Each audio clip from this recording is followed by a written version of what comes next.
Alright guys, I am here today with an excellent presentation about Hitler, Nazi Germany, and the rise of Nazism in Germany.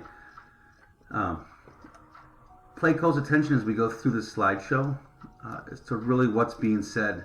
You live in a country that likes to call everybody Hitler, so pay close attention. Does this, as we call somebody Hitler nowadays, does it sound like this is something that they do?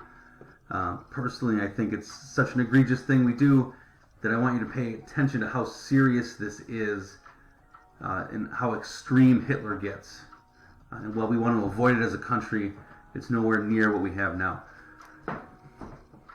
Again, we kind of talked about this, the end of World War I, the Treaty of Versailles, and the punishment put upon Germany. If you remember your discussion from last class, and the several reasons, most of which involve France invading territory to take factories and land in an effort to pay off debt the Germans had accrued during World War I, led to employment, led to hyperinflation. Everything, again, refer to last class for more questions on that. And then what truly happens is in 1928, a worldwide depression couples the economic conditions in Germany with economic conditions worldwide. And basically pisses off the Germans. So in 1928, with the world in Great Depression, Hitler seizes upon this and seizes upon the population to push his own causes. So hence becomes the Nazi Party. Some names you might hear me talk about, other than Adolf Hitler, would be Rudolf Hess, Heinrich Himmler, Joseph Goebbels. These are all people that participate in the genocide and the rise of this Nazi Party. Again, Adolf Hitler is the leader and the fascist in charge. Where their beliefs come from, they refer to as nationalist belief.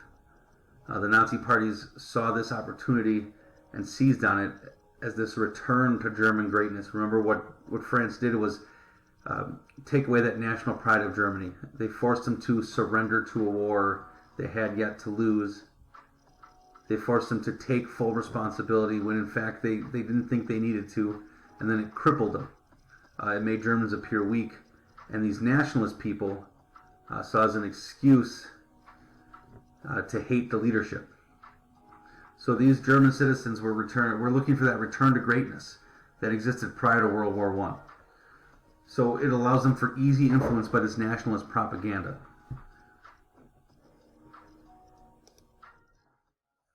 On top of that, they use large rallies and large crowds in an attempt to show strength. They grow their rallies. Hitler is a wonderfully great speaker. He's naturally charismatic. He speaks well to an audience, and German people really gravitate towards him. And so that leader they were looking for, saying the things they wanted to hear in a way they wanted to hear him, finally steps through. So it's this kind of speaker and this message that increases the popularity of the Nazi Party. Throughout the 1928s, the Nazi Party decided to increase their role, and using the worldwide depression, they make a huge push during the 1930s election. Through popular vote, they win 18% of the legislature.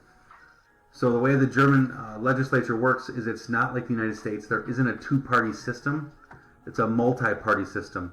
So based on the amount of popular vote you get, depends on how many representatives you get. So in this case, 18% makes them the second most popular group in Germany. So just an idea about what was going on government-wise. So Germany didn't exist until the 1860s. Prior to that, it was a group of little towns and little communities. Almost like mini countries that lived under this guise of Germany. But in the 1860s, they connect under this one kind of swoop and become Germany. So that becomes the first ruling class, or the First Reich, under Kaiser Wilhelm. After World War I, Kaiser is removed and this Weimar Republic comes in. So how the Republic works is it has a president, which is elected. It has a parliament, which is elected. And it has a chancellor, which is appointed. The chancellor and the president work together as the executive branch, and the parliament then passes laws.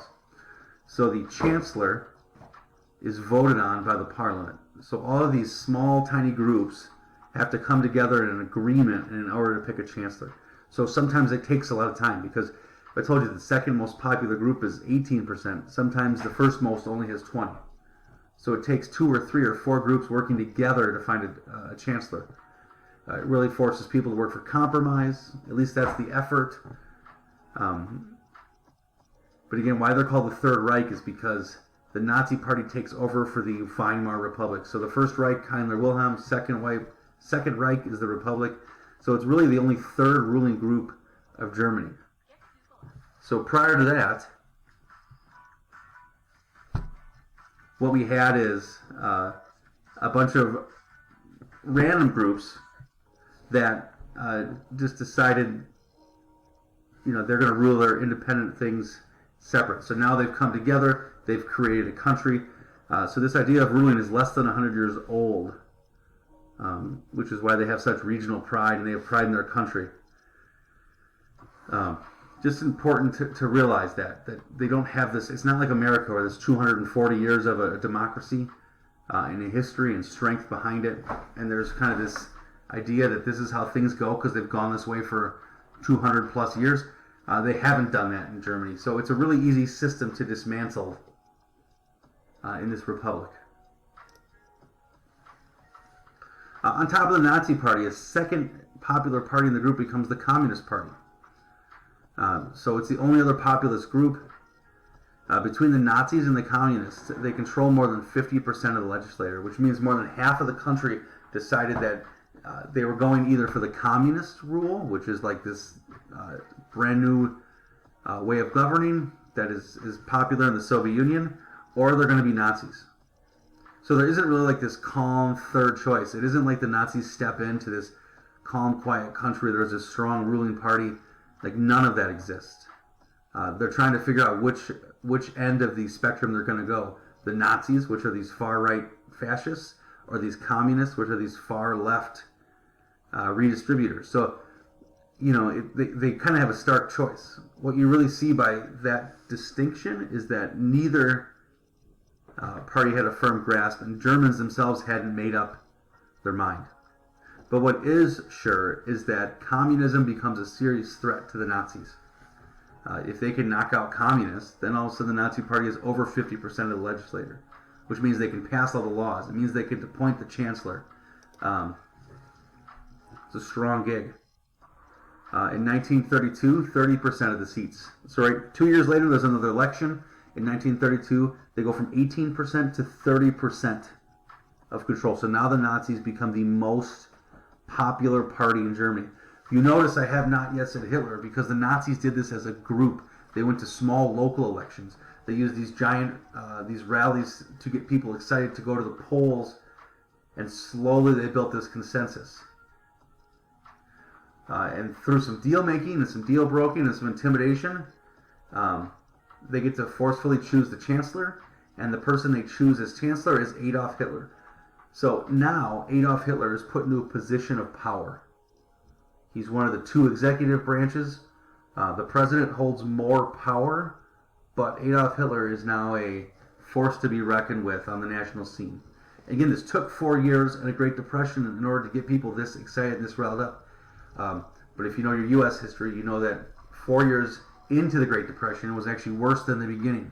So things did not get better at all. So now it's 1932, the Nazis have power, and Hitler is the chancellor. And then this catastrophic event happens. The Reichstag, which is another name for the German Capitol building, gets set on fire. This fire is used to consolidate political power and remove civil liberties of the people. So this attack on the government was used by Hitler to seize control and then to remove the freedoms of people. So firstly, he removes freedom of speech, because his political opponents are the ones who supposedly set this fire. Therefore, he needed to silence those opinions because they were dangerous opinions. Then he removed the freedom of the press so that people couldn't hear, express, or read different opinions. And then lastly, he marches the armed forces through the streets and arrests political opponents. So basically, communists in the country of Germany are rounded up and removed because they're blamed for this fire. and the country who was desperate for anything was willing to agree to do it. You see, the fire was on February 27th, and by March 23rd, less than a month later, the legislature had given Hitler total control of the government. So they voted to make Hitler this ruler, thereby really just removing all presidential power. So now Chancellor is the man. It is Adolf Hitler. What does Hitler do once he gets this power? Well, let's look at some of the several laws that he's going to pass once he becomes. The first is this Enabling Act. Hitler gets it passed, and basically now, once he passes it, what the Enabling Acts do, which we're going to read about in class, is to allow Hitler to pass legislation without the approval of a legislator. So Hitler can make his own laws. It removes all democratic process. It now establishes Hitler as an authoritarian dictator. He is it. He makes all the laws. He makes all the rules. He executes all of the rules. It's all Hitler. If the legislator would pass a law, Hitler has the power to overturn it. As we'll read, Hitler also allows himself to bypass constitutional legislation. So if something's against the German Constitution, doesn't matter, Hitler can do it. So basically, this one law enables Hitler to become this authoritarian dictator within his country. The biggest thing he does is to ban all political parties. So now the only party is the Nazi party. The only belief is the Nazi belief. So a country who in 1932 pulled out at 30% of the population now had to be 100% of the population. So the first thing we're going to see an authoritarian leader do here through Hitler is abuse his power to eliminate dissent. So people are not allowed to contradict Hitler. So now when he makes a law or makes a decree, he's going to be the only one making it, which makes him sound even more correct to the public. Again, he removes civil liberties like free speech. The press becomes limited in political speech. So speaking on behalf of any non-Nazi was made a crime. Over 4,000 newspapers are closed by the Nazis.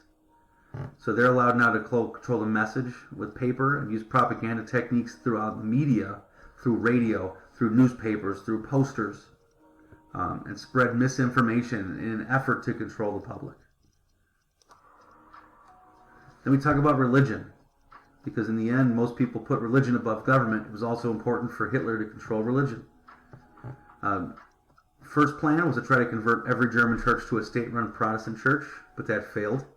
Because he couldn't do that, he then tried to sign deals with the local church leader and the Pope that he would respect the autonomy of any churches in Germany. So they kind of said they wouldn't preach against Germany as long as he respected their autonomy. Which means that churches become the one safe place where dissent can be practiced. So if you wanted to hold a group against Hitler, this is where you would do it. I could go to a church and try to expect to be in a safe place where dissent would be allowed. Because Hitler is Hitler, he'd often break that deal and shut these churches down. But churches were the one place he had little to no control over. So again, to recap, we're looking at dictators and authoritative dictators in terms of Hitler to look at how he gains power. Number one, he seizes on a catastrophe, the fire at the Reichstag, to enable and put all control into him. So he's it. He doesn't require voting. He doesn't require a legislature. It's Hitler requires Hitler, which is an interesting thing to think about. One person making all of the rules. Two, they control speech so that that person becomes bigger than God. That he expects to always be right. And guess what? If your leader says something and all of the newspapers agree, and all the radio ads agree, and all the posters agree, you tend to believe that your ruler is infallible and cannot be wrong.